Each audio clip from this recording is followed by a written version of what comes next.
Welcome to the City of St. Albans official podcast from the desk of Mayor James, a podcast dedicating to adding context and commentary to the important issues here in St. Albans, West Virginia. In each episode, we'll sit down with St. Albans Mayor Scott James and discuss important topics related to the city and highlight upcoming events here in St. Albans. I'm your co-host, Anthony Romeo, and we do hope this inside look at our city government helps you to feel more engaged with your community. Be sure to subscribe to our show on your favorite podcast platform. We're on Spotify, Apple, and Google, and each episode is available on the city's website at stalbanswv.com. And with that said, let's welcome our host, the Honorable Mayor Scott James. How are you, sir? I'm very good. Thank you for that introduction, Tony. I don't think I was called honorable until I became mayor. Well, you are honorable. Honorable. I can't even say the word right now. Yeah. But you are. But I'm glad to have you with us. And in the studio this month, our special guest, we've got the St. Albans Parks and Rec Program Coordinator, Scott Tweedy. He's here to share with us the many parks events scheduled for the upcoming fall-winter season. Man, you guys are busy all the time. Yes, we are. Right through summer into fall. Getting ready to get into it even more, so yeah. Well, good. We've busy times. Absolutely. We've got a lot of events to go through on the second segment, so stick around for that. But let's dive right into some of the topics we've got on hand of late, of recent. If you've kind of watched the agendas and the minutes of the city council meeting and watched them online, you'll notice a couple of topics pop up here. One that's actually been tabled, I think, as of late was the land reuse agency, basically, of working to make sure that those lands and vacant lands and abandoned properties were returned to productive use, correct? That is correct. It's a separate entity set up through the city. If you go through your urban development, it's called a land bank. Mm-hmm.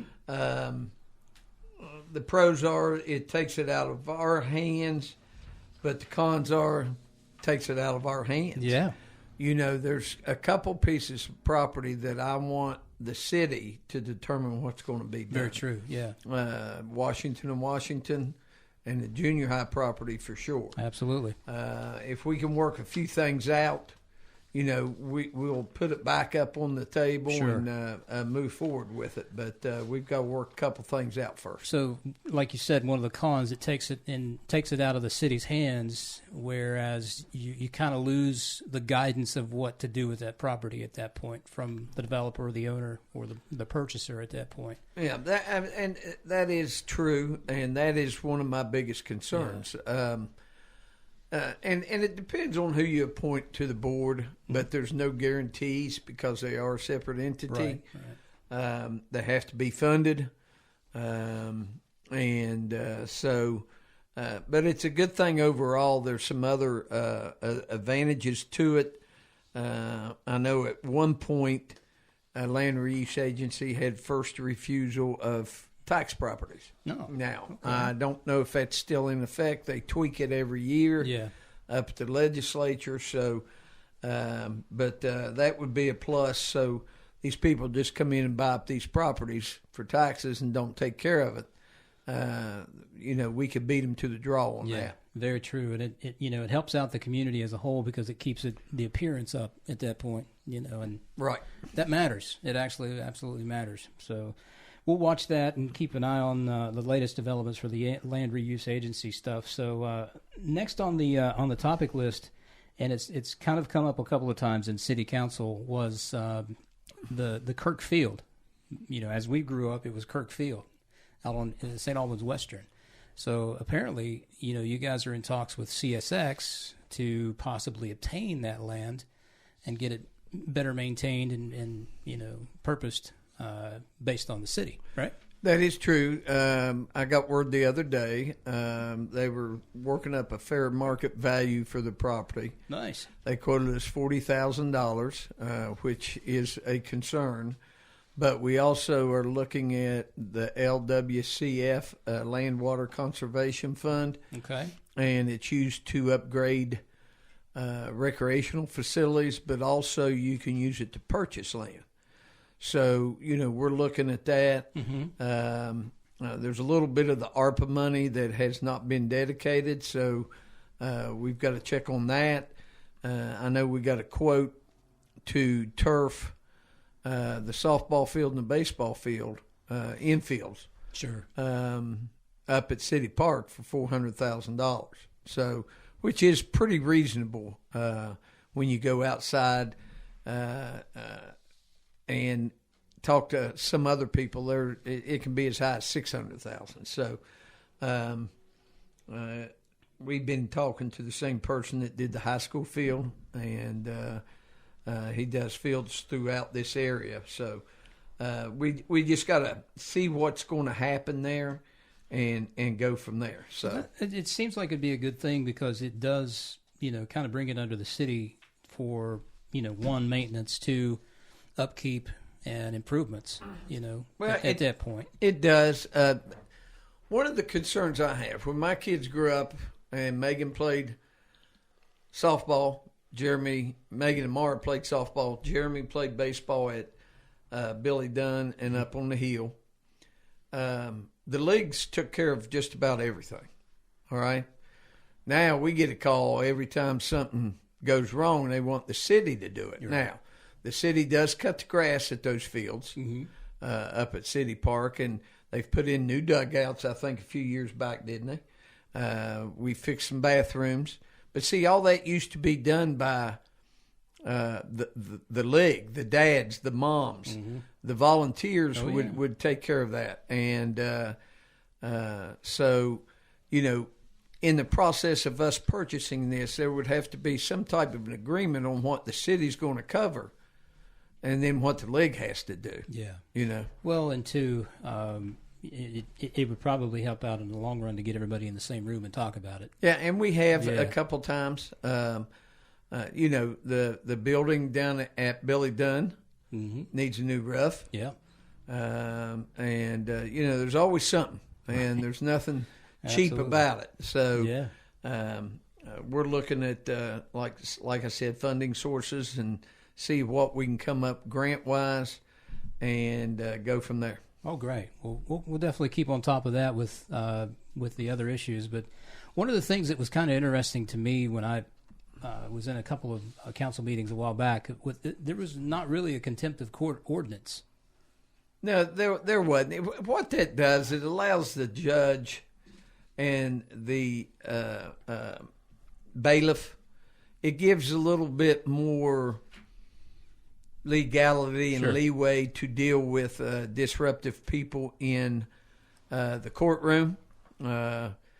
And to be real honest with you, I've told the judge, you take no disrespect whatsoever. Absolutely, yeah. If somebody wants to be disrespectful, remove them from the court. If they get too far out of hand, arrest them. All right? And that's not what we want to do, but we're going to have law and order, all right, in our courtroom, in our town. And so this is a good law that adds a little bit of legality and meat to dealing with disruptive people at the court. Totally agree. And that if you haven't been into that courtroom yet, hope you're on the good side of going into that courtroom. But if you haven't been in there, you need to check it out. It's a beautiful courtroom now. It's very nice. Named after longtime Councilman Desper Lemon. Yeah, it's in his memory. And it is a beautiful facility. That whole building's just gorgeous. State of the art, too. But, Mr. Mayor, you're a retired school teacher. That is correct. Now, Scott, did you teach? You didn't. No. You coached. Just coached, yeah. But Mr. Mayor, he's a retired school employee. And most recently, you had a proclamation out that designated a week for the West Virginia Association of Retired School Employees to honor those that, taught and taught so long and was in the school system helping out, shaping our kids and stuff like that. So talk a little bit about, the importance of that and honoring those that have sacrificed and given so much of their time and teaching and everything else. Well, people could argue, but outside of family and maybe close friends, teachers probably have a big influence on your children. Totally agree. And they're underpaid. I wouldn't want to be teaching right now for anything. the disrespect that goes on now, and then mommy and daddy come in and say, "Oh, my baby couldn't do it." Well, we got it right here on camera. Yeah. Well, no, something's got to be wrong, So, it's not an easy job. Right. Everybody says, "Well, you get your summers off." Well, you don't get paid for those days, right. So you can get your checks spread out through 12 months. Mm-hmm. And these people are on the front line of educating and really having a major influence on children. And and now, and I can't remember the exact number, I've got it over to the office, but they donate thousands and thousands of hours, volunteer hours, to different organizations. And so these folks needed recognition, and so we recognize them. Totally agree. I mean, I'm sitting here as you're listening. I'm listening to you speak, and I'm thinking, okay, who are the top 3 most influential teachers in my, upbringing and going through school? And I'm sure, everybody in this room can relate that they have 3 memorable teachers at least that made a positive impact. And this initiative, I think, speaks to that of continuing that fight. So, yeah. But so we touched on a little bit of the land reuse issues and the dilapidated properties and stuff like that. Has there been any movement as of late? Any plans, discussions, or anything about the junior high?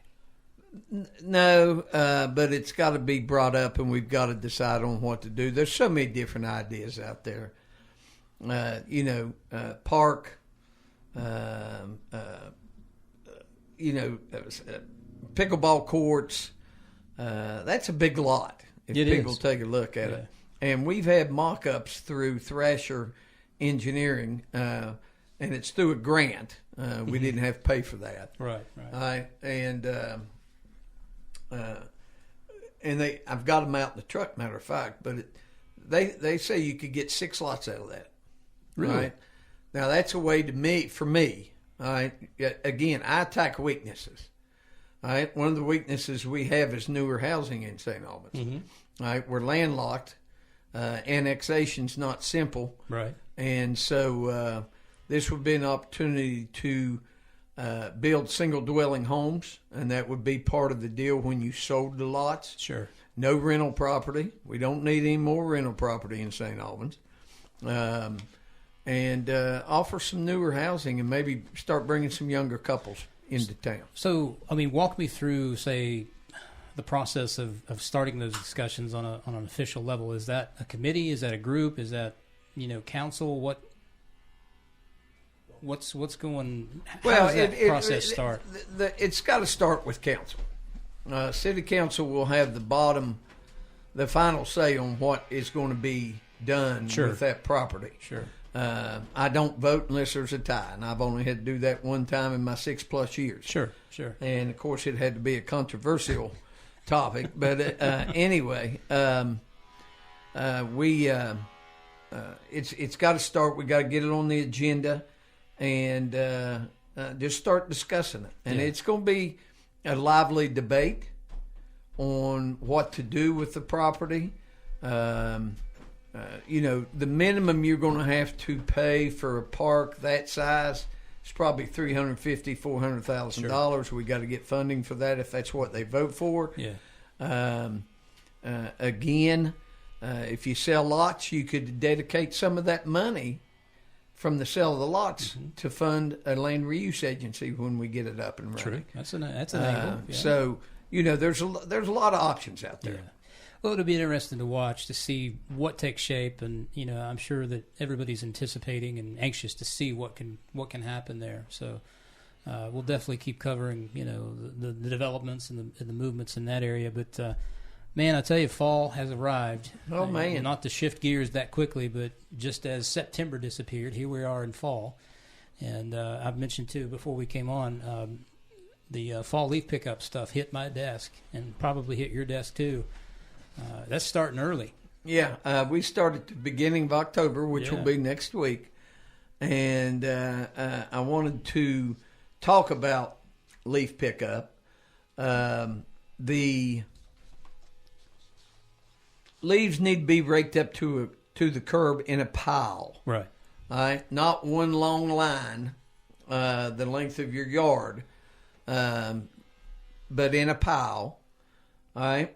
And Ward 1 and 2 leaves will be picked up on Mondays. 3 and 4 Tuesday. Ward 5 and 6 on Wednesday. Ward 7 and 8 on Thursday. And Ward 9 on Friday. Mm-hmm. All right. Now, we have an older leaf vac. All right. We have one ordered, but if trying to get a vehicle or a specialty vehicle like that now is months out. That's like 2024. Yeah. Right? And I want to let people know that if it breaks down, we're going to get behind. Right. So be patient. All right. And, if you don't want to wait till the leaf vac truck, if it does break down, is fixed, all right, then bag them up and put them out there, and the garbage guys will get them. Yeah. No problem there. So, and one other thing I wanted to mention is some people have a lawn service that does their leaves. Okay. Know what day your leaf pickup is. That's a smart move. Don't rake them up or have them rake them up on Friday, all right? And your leaves aren't going to be picked up till the following Wednesday. Do it the day before.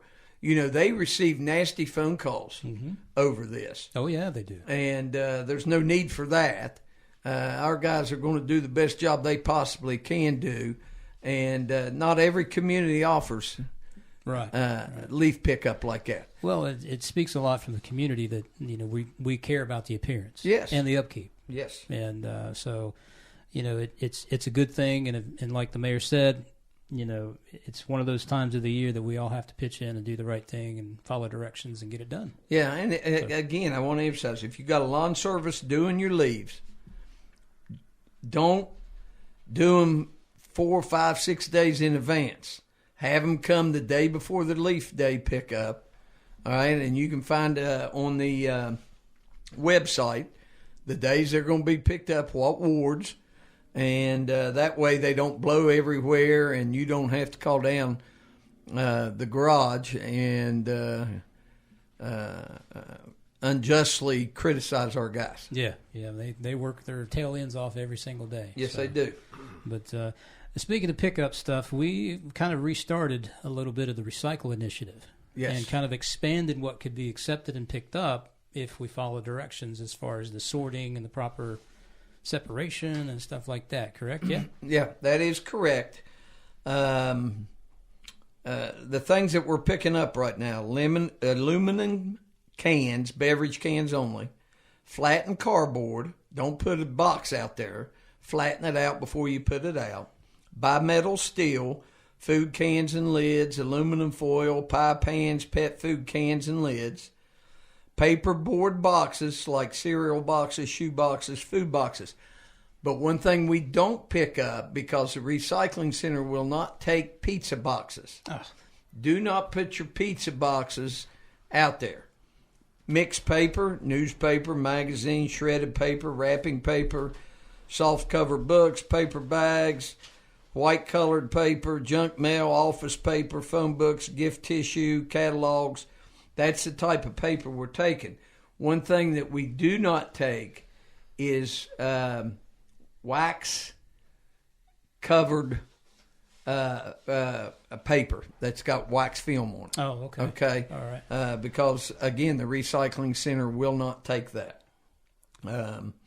So, that's what we're picking up. And if you need a recycling bin, all you have to do is call the garage, and they can get you a recycling bin. Use those, put it out with your trash. They'll get it taken care of. And and as things open up at the recycling centers, since COVID, it's been a slow process of them starting to take all this stuff. We'll take more, but right now we don't take glass or anything like that. Right. But still, it expanded, which is good news. But I wanted to share with you something else I learned about the recycling and trash pickup and everything else. One thing to note is they can't pick up paint cans. No. Unless you have kitty litter in them. Yeah, dried up. All dried up. Yep.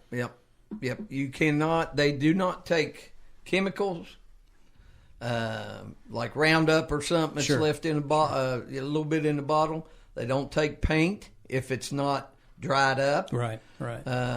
And so you've got to find a way to get rid of those products on your own. Yeah. Because we have nowhere to take them. Right. The recycling center won't take them. And please.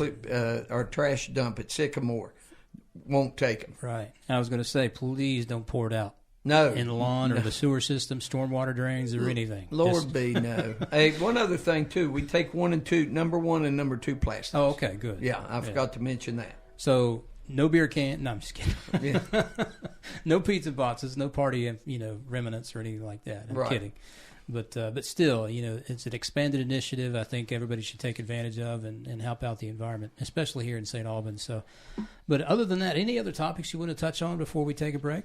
No, I think right now we're kind of caught up on what we were wanting to talk about. I'm sure something else will come along here before we're over, but I think we've covered pretty much with the agenda that you had, and plus I did want to talk about the leaf pickup and the recycling. Sure. One other thing on trash pickup, recycling.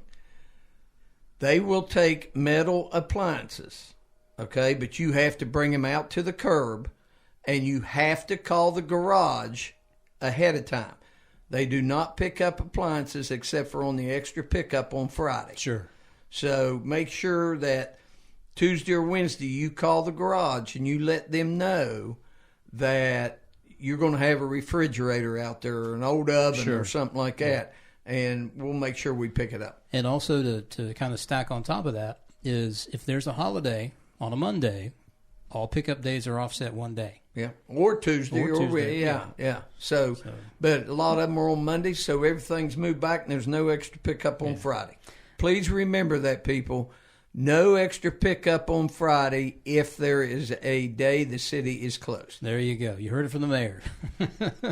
So, all this stuff we've talked about is happening at the city council meetings, and those occur first and third Mondays of the month. They happen at 6:30 in the council chambers down there on 6th Avenue above the fire station, and you can find the agendas and minutes online here in stalbanswv.com. We're also now streaming those council meetings, too. Sometimes we do Facebook Live, but they do end up on Facebook and YouTube, and, of course, on the city's website. With that said, we're going to take a quick break, come back with Scott Tweedy, Program Coordinator of the St. Albans Parks and Rec, and talk about all kinds of events. Mayor Scott James here, inviting everyone to come visit St. Albans, West Virginia's best-kept secret, but the secret's getting out. St. Albans Parks offer a wide range of activities, including miles of hiking and biking trails, playgrounds, sports fields, and a swimming pool. Plus, St. Albans is known for its water activities. Whether it's kayaking the Coal River or boating on the Kanawha, visit St. Albans, West Virginia's best-kept secret. And we're back on the City of St. Albans official podcast with Mayor Scott James. As mentioned, our guest, Scott Tweedy, he's the St. Albans Parks and Recreation Program Director. He's with us this week, or this month actually, to share upcoming parks events. And like I mentioned earlier, gentlemen, and fall is here. I mean, September just flew by and disappeared. And here we are standing in front of October 1st on Sunday. So there's a lot going on. Temps are cooling down, and that means a lot of great fall events coming up. But like we always do, we like to kind of recap a little bit, on some of the previous events and the success of those events. But, one that stands out majorly, and it was huge, it was Mountaineer on Main Street. Big event, and it's kind of like doubled in size from last year, it seemed like. Yeah, we estimated there was probably, throughout the day, 4,000 to 6,000 people Absolutely, in and out. Yeah. It was a big event. I mean, there was a lot going on. Anthony was there. I don't know if you had a chance to attend too, Scott. I think I was out of town. You were? Okay. You missed a hell of a party. That's what I hear. Yeah, but he's a world traveler. That's right. Yeah, but and something as far as party goes, I mean, parties in the park with the parks event, live music, food vendors, all kinds of kids activities happening down a roadside all throughout the summer. A big success from what I've seen and heard and attended. So it's definitely each year it gets bigger and better, and we enjoy doing it. And we've switched up a little bit. We used the lower end stage, and then sometimes we used the shelter. Yeah. And we had that hot dog eating contest with one of the parties in the park, and it turned out pretty good. I think that's got a chance to be bigger and better every year too. And that features a lot of local live music too. I mean, local artists. Yeah, most of it is all local. A lot of St. Albans, a lot of Charleston. That's good.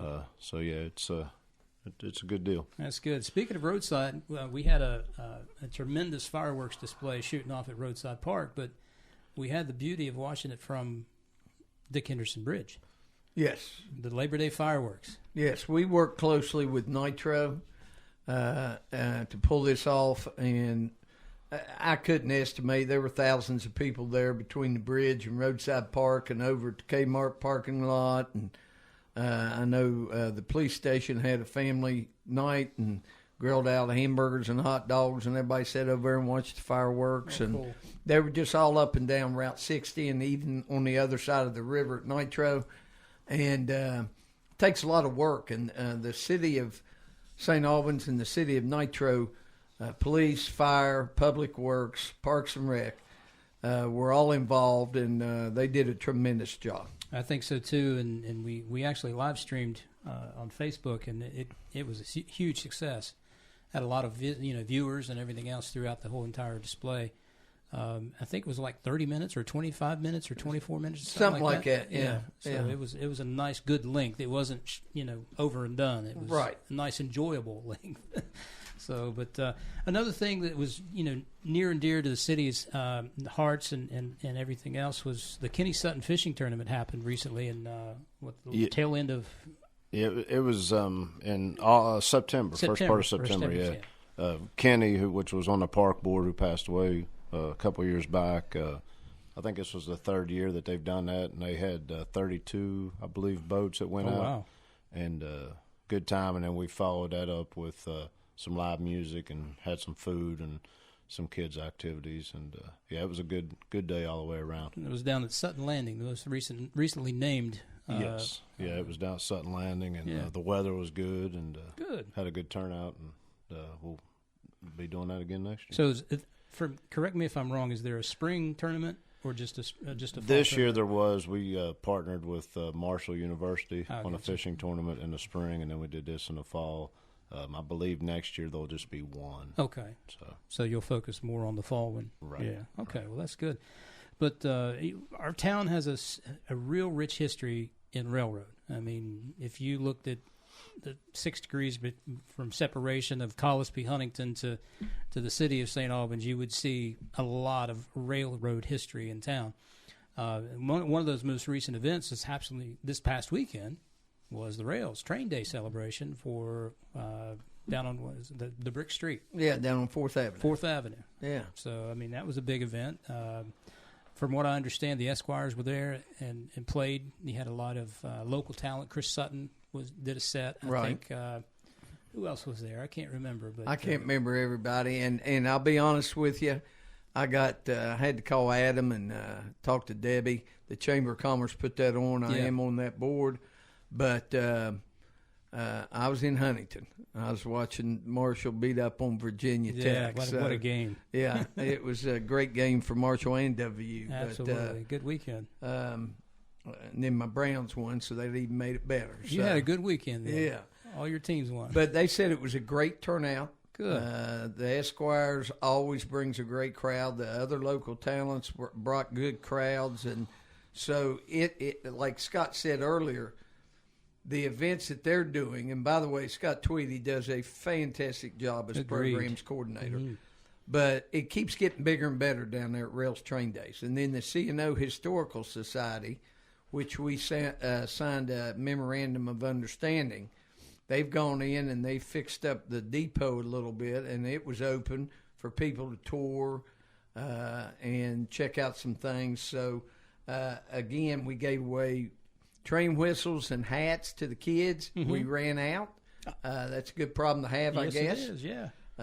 So I apologize about anybody that didn't get a whistle or a hat, but we had the Hoppy Shores train there, and it ended up breaking down. We had our little train there. Of course, you can't ride on it. It doesn't have the seat belts and stuff like that. Huh. So, but a great day again. And you know, guys, it's just there's always something going on in St. Albans. Totally agree. And if people say there isn't, come on, man. Wake up. Wake up, because go there's outside. always something on. Go to the website and check out the activities. Absolutely. And that website continually is updated on a continual basis. StAlbansWV.com/events. We've got a lot of great events, too, coming up. October and November, those are two extremely busy months here in town with, number one, all the Halloween events, but you get into the fall festivals, and right around the corner you have the Festival of Lights. We'll get into that later.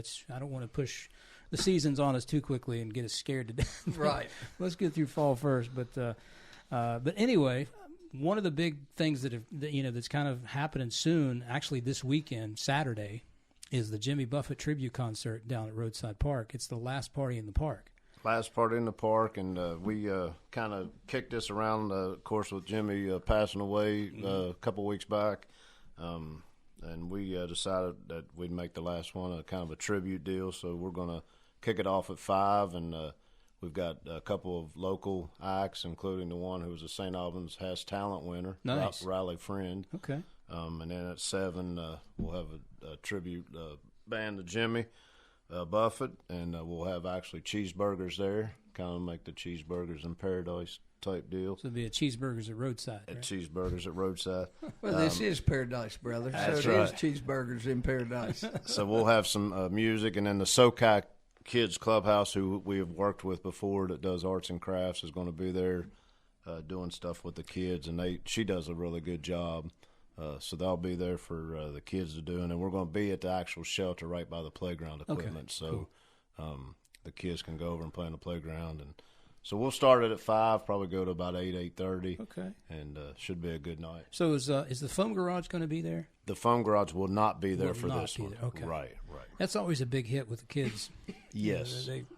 It's funny to watch and fun to watch, but it's always a big hit with the kids. What was funny was the one that we did on the fishing tournament day. The wind was blowing real good when it was getting ready to rain, and that stuff was blowing out on the 60. And I'm sure cars driving down 60 were probably thinking, "Man, what in the world is going on?" But yeah, that's a big hit. They do a good job, and I know the kids flock to that. Well, good. Speaking of 60, right off 60 is the new police department. And an event that actually is coming up benefits this SAPD K-9 unit, and that's the Fall Y'all Festival and Chili Cook-Off. It's actually happening on October 7th on Main Street, and I'm sure you guys have attended that. It's a big chili cook-off, live music, food vendors, craft beer vendors, all kinds of kids' activities too. So it's always a good event and a good cause paired into one weekend. So, it's going to be a big event. So. We bought both of our canines with money raised through the Fall Y'all Festival. Yeah, we've got Bonnie out there now. Bonnie out there, yeah. Arco moved on to Charleston. Yeah, and I think they're getting outfitted with that committee's group. I think they're actually outfitting the K-9 unit vehicle. Right. From what I understand, they've purchased a lot of equipment that actually is going to be equipped and better equip that vehicle for K-9 use in the K-9 unit. So. Right, because they often stay in the truck. We've got to make sure that when it's hot, the air's on. When it's cold, they got heat, things like that. Yeah, so, always a good cause. They also do support some of the after-school programs in town, on a regular basis. So always a good cause and always a good event. Something that's actually right around the corner that I've been kind of helping the parks with, too, is we've got that haunted trail happening soon at City Park. Yes, it's coming up 2 weeks from tomorrow. It'll be here before we know it. And believe it or not, it's the 15th year. 15th year. Yeah. We're getting right up there with the Festival of Lights, too. Close, about halfway there. But, yeah, it'll be the 13th and the 14th, 20th and the 21st, 7 to 10. And we've got – the good thing about that is we have a bunch of kids, along with adults, but a lot of kids that volunteer. Of course, a couple of years back, we started when they volunteer all 4 nights. They get a free pool pass to the pool. Cool. The following summer. So that's helped out. We have anywhere probably between 75 and 80 kids. I know you've been up there, helped out a lot, Tony. And it's a good deal. And so if you get a chance, it's only $5 to get in. And come on up, and you can park down at the ball field and hay ride up. And there you go. Free your hay rides. Go out on the trail and get scared. One of the things I think featured this year that we want to make sure people know about is the accessibility night. Yes. On the 19th. Yes. We've got an accessibility trail on the 19th from, 6 to 8, yes. Yeah. And we look forward to that. I think that'll be a good good partner with. And so, yeah, it should be all fun. I know last year we had good weather. We pray again we have good weather this year. And but a lot of people have fun and come on up and get scared with us. So, and also you've got October 14th, right before that night of the Haunted Trail. This happened last year, which was a huge success. You had that whole city park humming with cars and people on that afternoon. Was that fall festival? Yeah, it's last year we put that together in about 2-3 week span, and it was really, really crowded. This year we're going to do the 14th, and it's be from 11 to 2. We've added a few things to it. We're going to have a petting zoo up there. The phone garage will be there that day. Some face painting, pumpkin decorating, hay rides. So yeah, that'll be. And last year we did it 4 to 6, and that led right into the Haunted Trail, and we didn't get much of a break. Yeah. Cars were coming for the trail. So we're going to do it 11 to 2. That way we'll have a break before we have to start back with the trail that evening. And again, let's hope we have good weather for that day. Yeah, last year the weather was perfect that day. Yeah. So let's hope that we get good weather again. I'll tell you, I mean, short of trick or treat, trunk or treat, and everything else, one of the other, the busy Halloween season, you've got the stuff at the parks, but one of the premier hits is that Crawloween pub crawl that's happening pretty soon with benefiting the Albans Center too. That is, they do a great job. Last year, I didn't dress up. I think I was the only guy down on Main Street that didn't dress up. But, man, people came from all over and had a blast. And, again, a lot of it's based on weather. But, guys, I'm telling you, it is a great time. So come on down. Get your costumes ready. I think it starts at 6 maybe or 5. I think so. Yeah, 6 o'clock maybe, and it goes till about 11 or something like that. But everybody had a blast.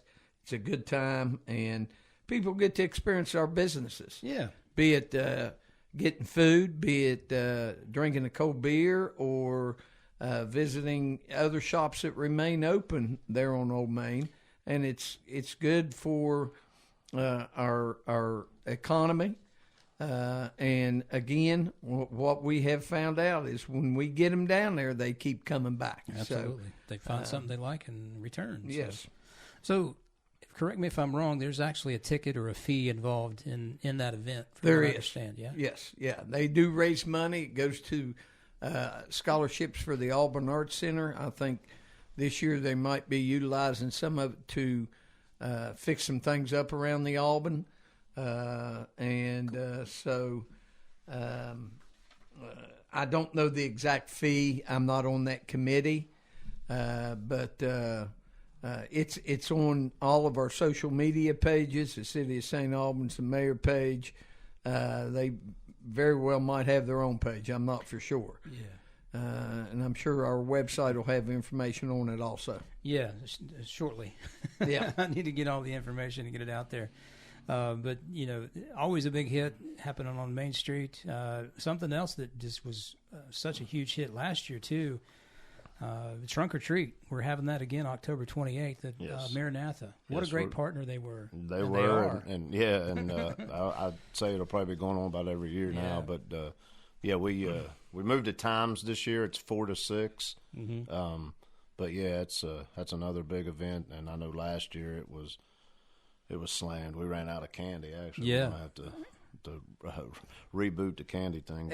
Every year we've had that. I mean, I remember when we had it over Kmart parking lot. They were lined up all the way down past Kroger's. Yeah. It was unbelievable. Well, the last year at Maranatha, there were people, you remember where the old apartments were? Yeah. Across the road from the trailer park, the mobile home or mobile manor or whatever that is. They had cars down in Spruce. They had people parked all the way up towards Weimer and everything else. Oh, yeah. People were actually wrapped around in line around that building, the main Maranatha Church building. It's like, geez. Yeah. So that's a big hit. Huge hit. 4 to 6, 28th. Yes, 4 to 6, October 28th. Absolutely. And we want to make sure that people know that they need to register Yes. Online at saparks.com. Yeah, we've been getting quite a good good hit. I know when you get them, you send them, and I think I can't remember exactly how many we had last year, but I'd say we'll probably have more this year. Yeah. So if you want your group, business, or individuals even that want to participate, you just kind of go to saparkswv.com and find that event, and you can fill out that form and register your group or individual or to business. hand out candy. Yeah, it's we get them from all over. Yeah. So it's always a good deal, and the topping of Halloween is trick or treat. We're lockstep with Kanawha County this year, as we always are, on the 31st, correct? October 31st, 6 to 8 p.m. Awesome. Good deal. I'll have to get the candy ready.